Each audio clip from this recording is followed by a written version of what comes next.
Tangalle Beach, South Sri Lanka. It's wild, it's not that touristy, and it doesn't have that beach club hype.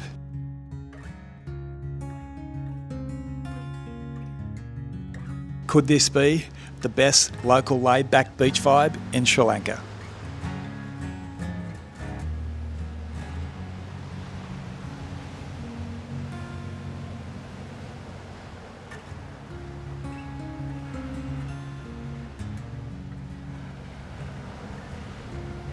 When you think of Sri Lankan beaches, are you thinking wide open, white beaches, palm trees, bars right up on the beach with chalets and accommodation where you just walk straight onto the sand?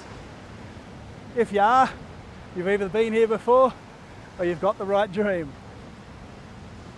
Even with the ever-present threat of rain and the oncoming monsoon, Mangrove Beach Chalets at the eastern end of Tangalle Beach still presents that picture postcard example of a tropical holiday.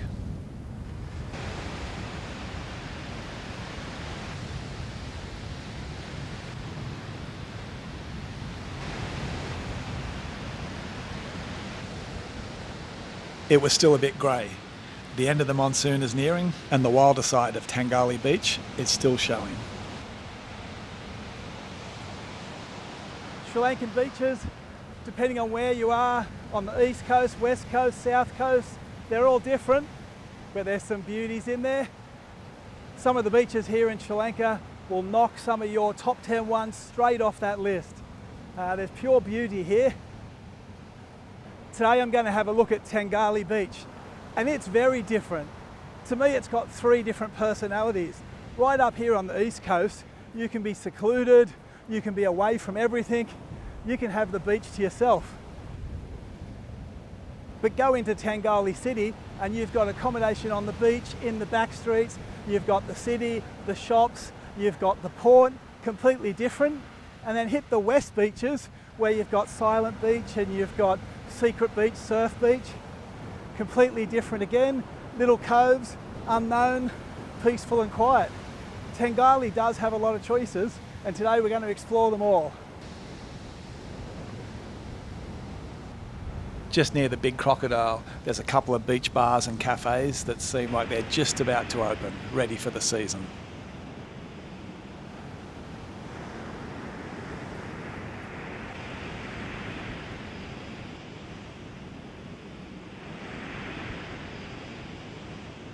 The Crocodile behind me, it backs onto the Lagoon Beach Hotel, which I'll put the drone up over. It's a very nice hotel up this end, and we've eaten a couple of times at the Crocodile.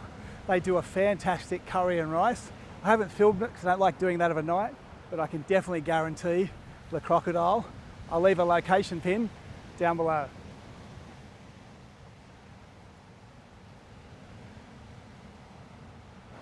I'm finding these beach episodes a little bit different. When I was up north, I had Sagriya, Anuradhapura, Kandy, Ella, big monuments, stupas, big Buddhism. Big Buddhism, is that a word? But they had a lot of stuff of culture and history and Sri Lanka, where coming down to the southern beaches, great holiday, and I'm really looking forward to it. But it's more beaches, it's more tourists, it's more cafes. So I'm trying to go, what do I show? Now I know in Tangalle there's a city, there's a port, there's fish markets, but I also want to get that essence of what tourists can do here as well.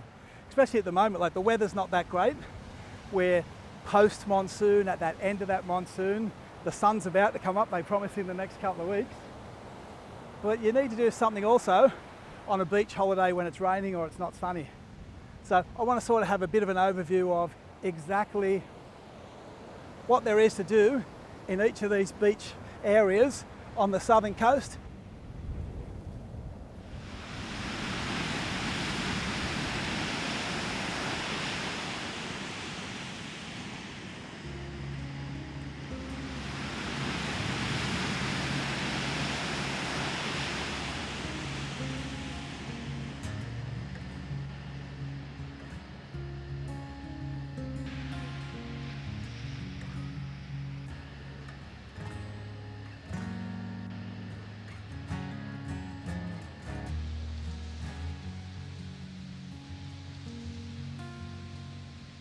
Now next to the Molly Collier, it's sort of the same hotel attached to it, is the Ganesh Gardens Beach Bungalows. And that's where we stayed, and this place is fantastic. It's set in palm trees, it's directly on the waterfront, it's got lovely cabanas that you just sit at and look at the water. At the back of it, it's got mud huts that look over the lagoons, and it's got a nice restaurant. I think the other hotel actually uses this restaurant because it's right on the beach, and then this hotel uses next door for the pool. It's a win-win. But this one here, would highly recommend it if you want that eastern beach of Tangalle. The staff were fantastic. Everything was clean, the food was great. Really nice spot to stay in Tangalle.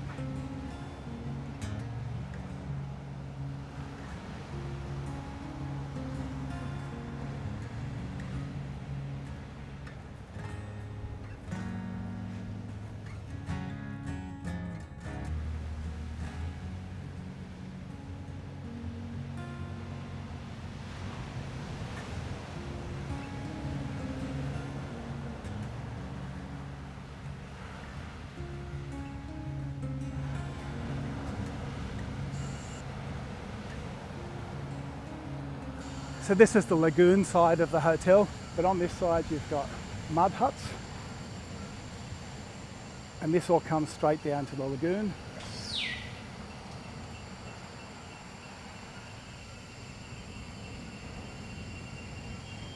So the other good thing here, you've got the kayaks, you can go straight onto the lagoon, so you don't have to worry about getting up early and going down to one of the providers. You just jump on here early morning, get there for sunrise, straight out onto the water.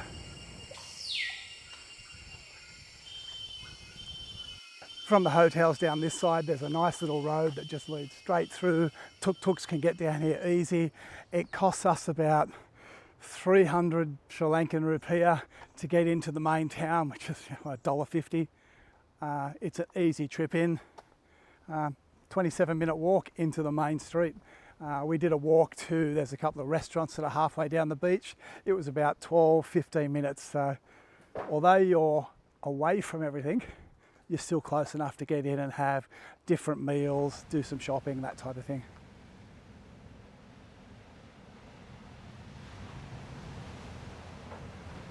In the centre of town, on the beach road, you're going to find a number of small bars in a row. You've got the Malacca Shisha, the Brothers Bar, all very good. Probably the place to come if you want to meet other people, interact. It's a bit more lively. And the other good thing here is just directly out the front, they've got a little rock wall, and it's one of the best places to swim in Tangalle.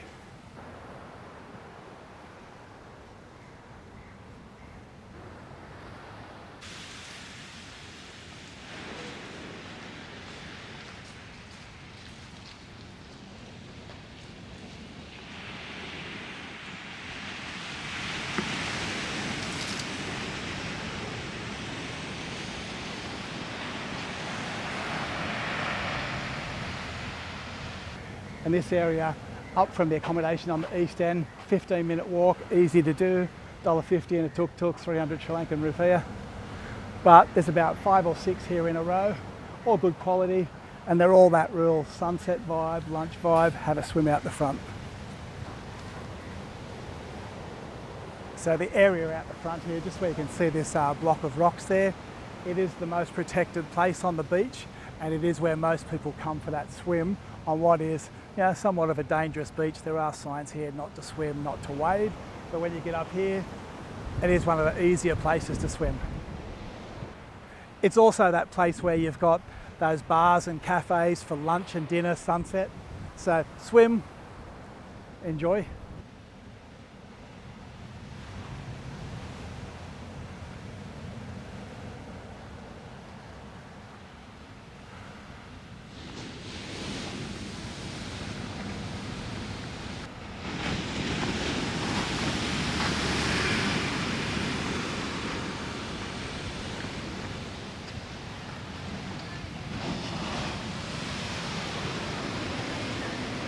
What is the name of your restaurant? Clamfish. So specialise in seafood? Seafood, yeah. Lunch, dinner? Yeah. Breakfast? Yeah. Okay, good setting. So right near Swimming Beach. One thing I just can't help, I just keep noticing it time after time. Sri Lankans, everyone seems happy, everyone wants to talk, everyone's got a smile. I know that's not always the case, but it just comes across as a really good place to visit. Even in Colombo, I got warned about scams and things like that, and yeah, it's there. But overall, the majority of people are happy to see you in their country. It's a lovely place. I'm just walking down a little side street. I could see through the accommodation and trees glimpses of a net just about to be pulled in by a lot of fishermen. It's about lunchtime, it's a bit late in the day. Usually you see that more in the morning, so I thought I'd go down and see what their catch is like. Looks like there's a fair few people helping pull in.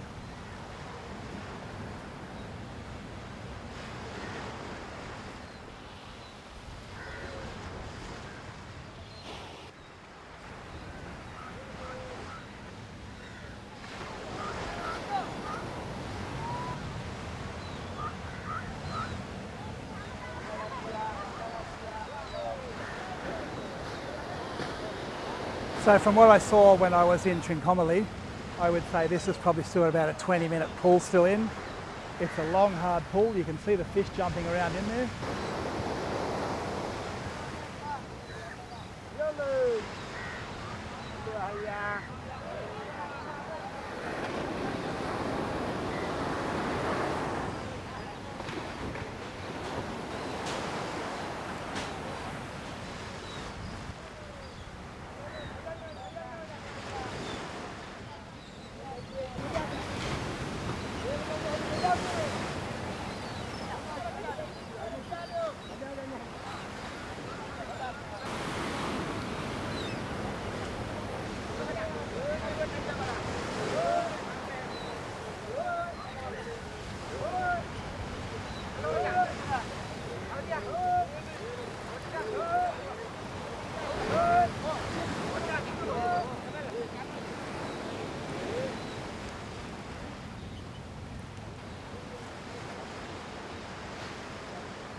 I'm starting to lose count of the amount of times I just walk down a beach and find the fishermen pulling in a net.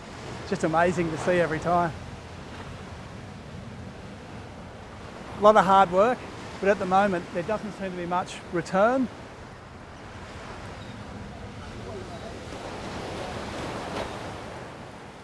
But I suppose it's all seasonal. So if you come into Tangalle Town, it's got everything you need if you're travelling through. It's got all the major banks, it's got shops, and I'm looking across the road at what I think looks like a market. So I'm going to head in there and see what the fruit and vegetable, the produce market is like, if I can cross the road.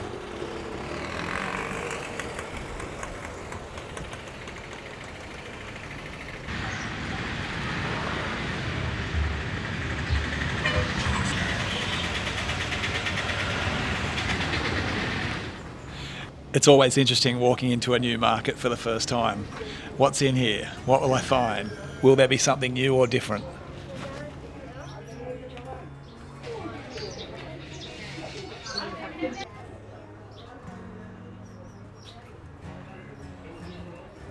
So in here we've got fruit and vegetables, your normal produce, and then a bit of homewares it looks like.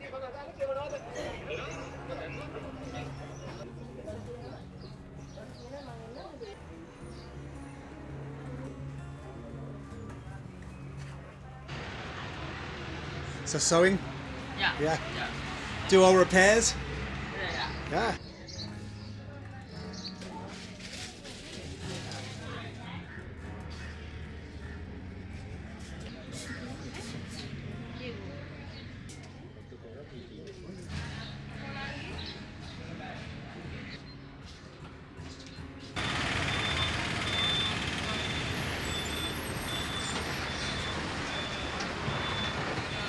So if you arrived in Tangalle Town or you're about to leave, this is the bus terminal. This is where you'll end up. Buses going east, west, north. This is a central hub to get anywhere in Sri Lanka.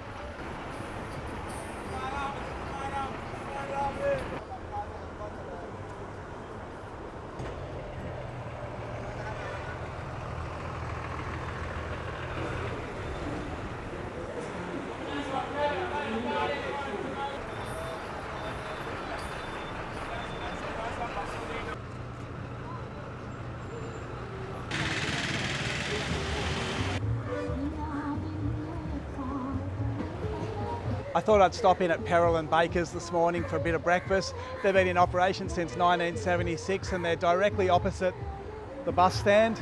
So if you're getting on a bus or getting off a bus and you're a bit hungry, just walk straight across the road. They've got some of the best shorts in Tangalle, maybe even Sri Lanka. Good morning.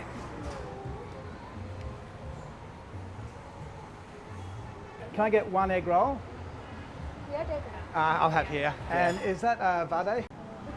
I'll have one as well, thank you. As I said when I walked in, this place has been open since 1976. Straight across from the bus station, vade, egg rolls, 200 Sri Lankan rupiah. Really fresh, baked on the premises. This is really good. If you're at the station, come across. This is one of the freshest bakeries in Tangalle, and as I said before, maybe even in Sri Lanka. With these egg rolls, this one hasn't got it, but sometimes you've really got to watch for that chilli, big green chilli that goes through the middle, that's got a real spice to it.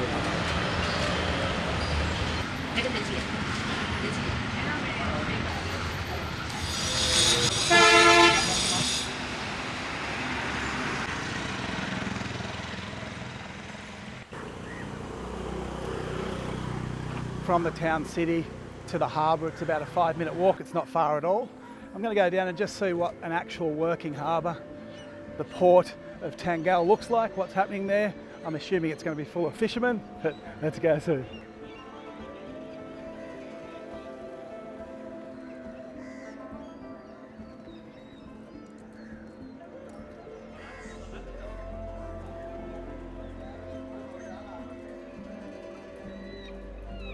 So the next time my brother comes home, Mark, and he says, I caught a truckload of fish, I'm assuming this is what he meant. These are the things about travelling that I love. Now you can walk in here for free. Yesterday a security guard was going to charge me 100 rupiah, which is 50 cents. But even if he did, he's not here today, but it's nothing to come in and see how Sri Lankan life really operates, what goes on behind those tourist streets. These are the bits you need to really do.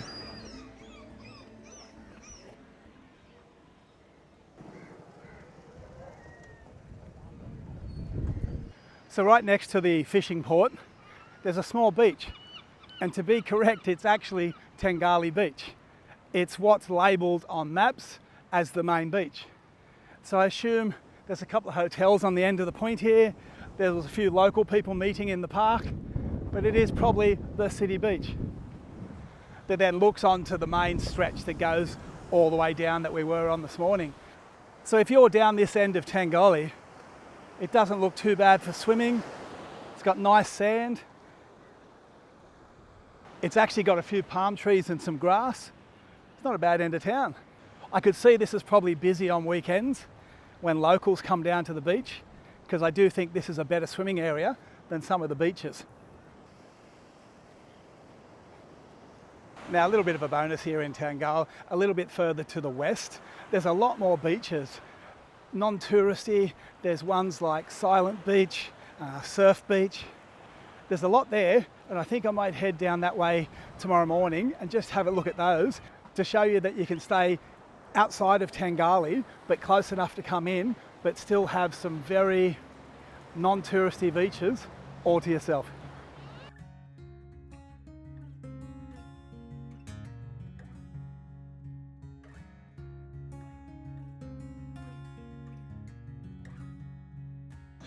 For our second week, we stayed at the Shadow Surf Bay.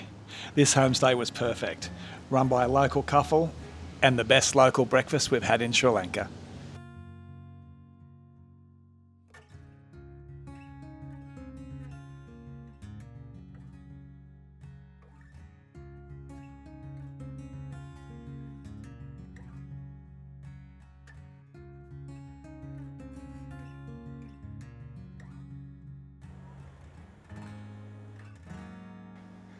When you get just north of Tangalle, little side streets that lead you down to Silent Beach, down to the surf beach. I think it's Unakuruwa. Let's go for a quick look down there, see what's down there. But you've just got to get off the main roads and just follow these little paths. Down here there's a nice, I think it's a 5-bedroom homestay. Might come back for sunset on that one.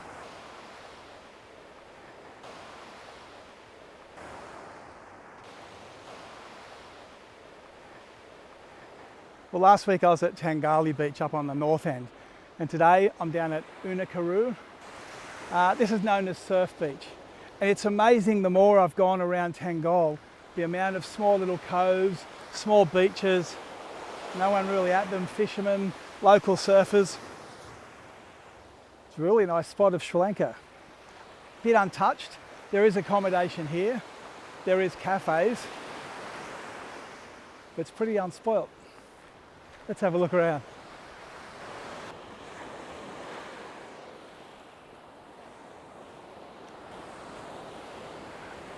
You'll notice a bit of red in the sand here. It's iron leaching out through the sand. So there's a couple of surf schools here.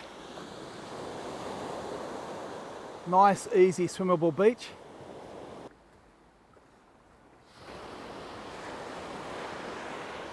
So this is where we're staying for our second weekend Tangalle on this northern end. It's a nice secluded area. A couple of surfers. During the afternoon you see the local young kids go out and have a surf.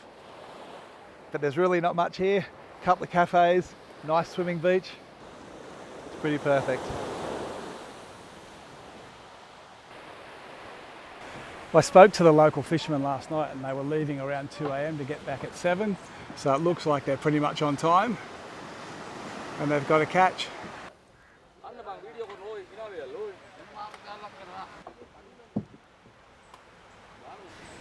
So the fishermen have come back in and it looks like, once again, like most of the beach fishing I've seen or the net fishing around Sri Lanka, it is a small pilchard. Not actually a pilchard, the proper word is here.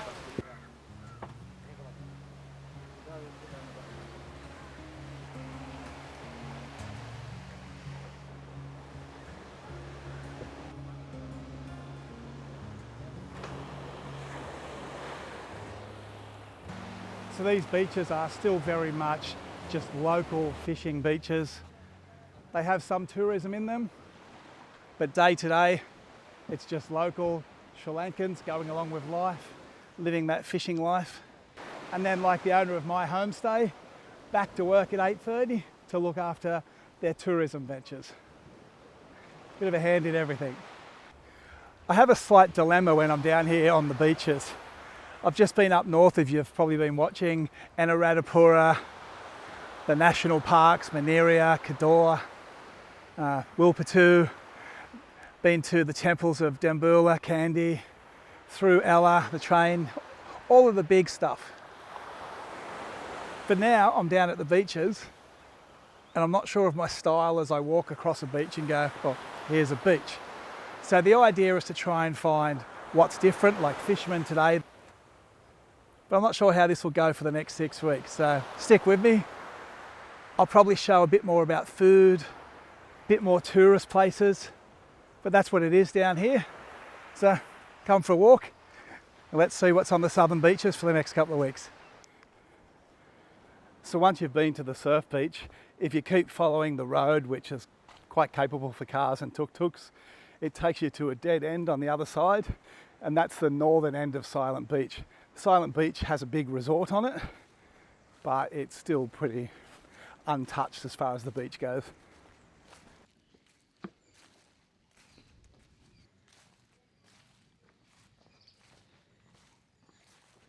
So it's about a 5-minute walk around to the other beach. As you walk past, you'll see a number of cafes, local food, good prices. When you get to the end of the road, it runs into some steps that go down to the beach. But just before that, you've got some lovely farmland that looks down over the coast. Hopefully I never come back here one day and see a big resort there. It just looks pristine.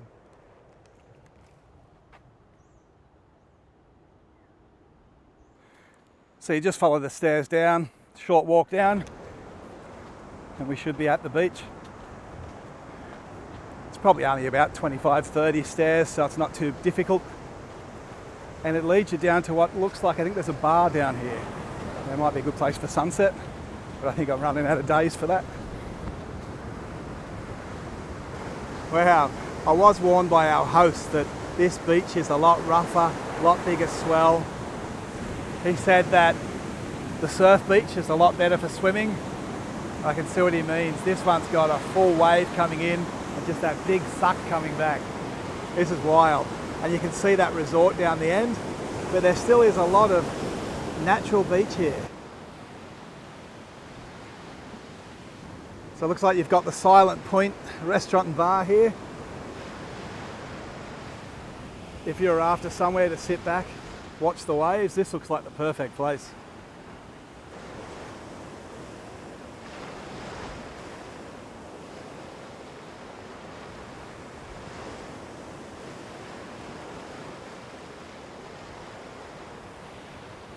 So you can hire sun lounges here, sit at the bar. The only thing I wouldn't recommend is probably going in for that swim. But each to their own. So on this part of the beach, the sign behind me says private property, no trespassing. And I think I have heard that most of this beach is a private beach. I didn't think they had private beaches in Sri Lanka, but apparently some of the resorts still do. So whether or not you can go down there, I don't know. But to be honest, I'd just stick to the local end, support the local business.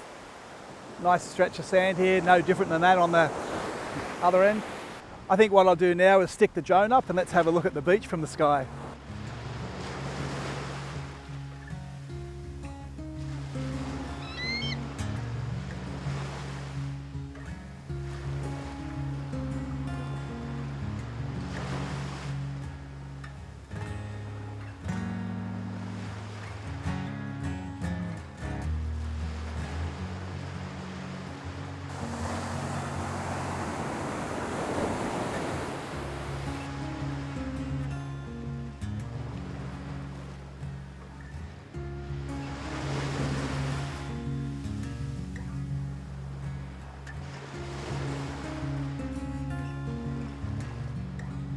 If you're in the area, the Aga Surf View is an excellent choice for sundowners and lunch or dinner. The accommodation's not bad either.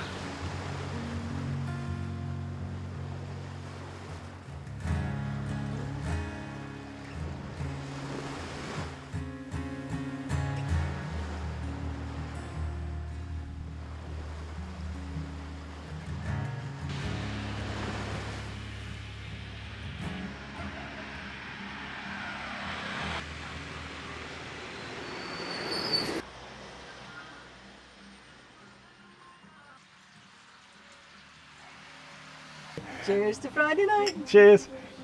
Tonight we're at Ceylon Chef and we're going to start with an entree and then go into a main. So what have we got for an entree?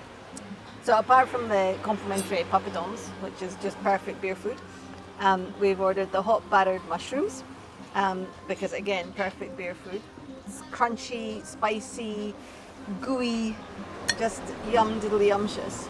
We had these before. Where was that? Up in Unakuruwa? Unakuruwa. That's right. But the food, we've had several meals here and they've all been amazing, but this is the first time that we've had their hot battered anything. It's a really good cafe restaurant here. A bit of traffic going past, but we're down on the beach. It's a 2-minute walk up from Surf Beach. And the food, it's spectacular. Like, it's real, authentic Sri Lankan. It's just beautiful. Family environment, lovely family, by the way, but the food is really outstanding. Let's try it. So, yeah, let's get into it. I'm going to dig in from the side here.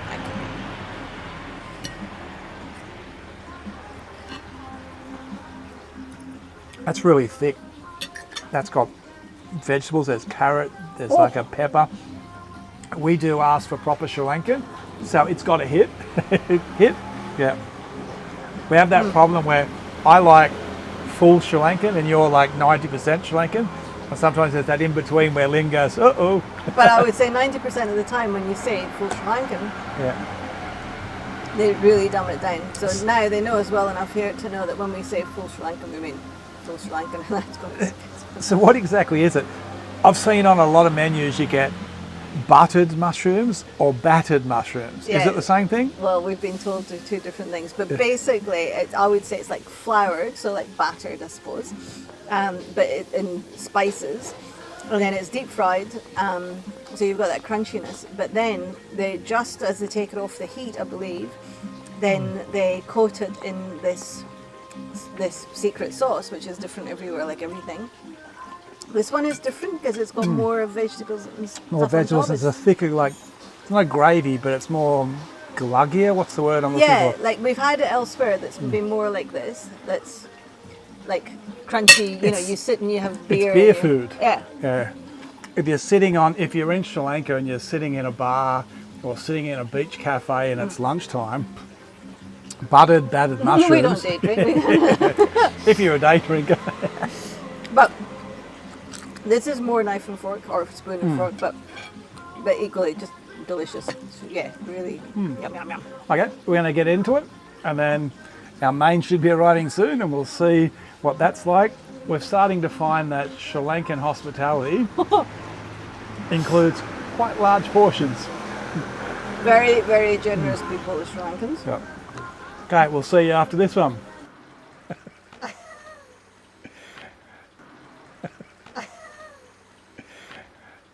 This is a single portion.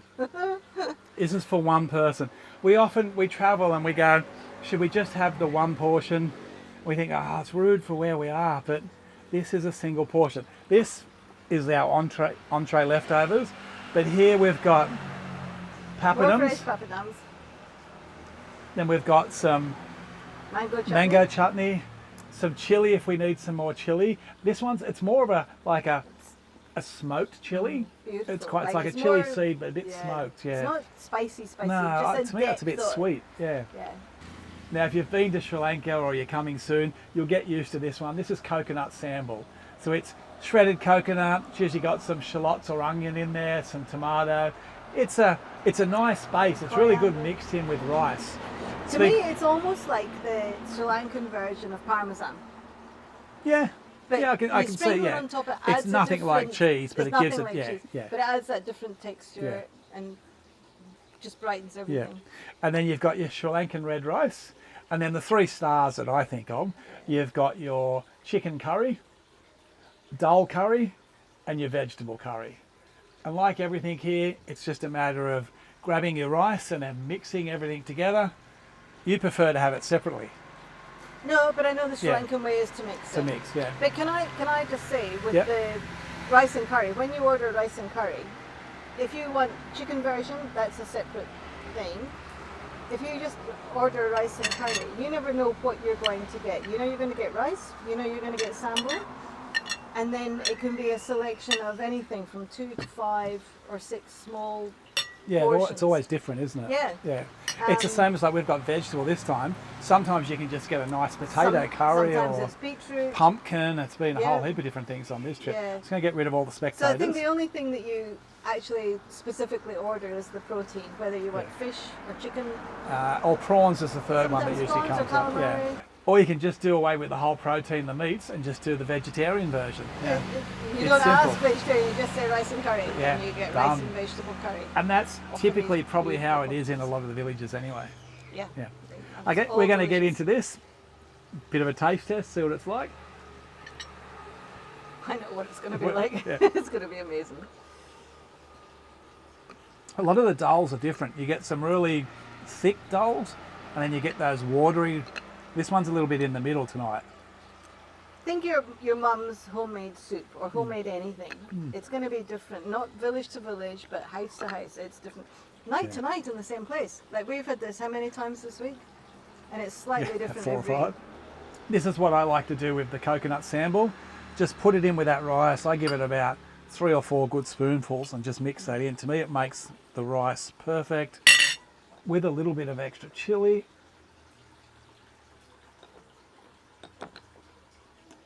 Everybody's different with that one. That's one big piece of chicken. Oh, that's- But I think you get the idea. So let's say we dig in. You don't need to watch us eat. We might be here for a while. We'll come back and we'll probably talk Sri Lankan desserts. Can I say, I think Sri Lankan food was just named 7th best food in the world. I think it's way up beyond that for me personally. I love the flavours of Sri Lankan food. Like it's the best for me. I love, love, love it.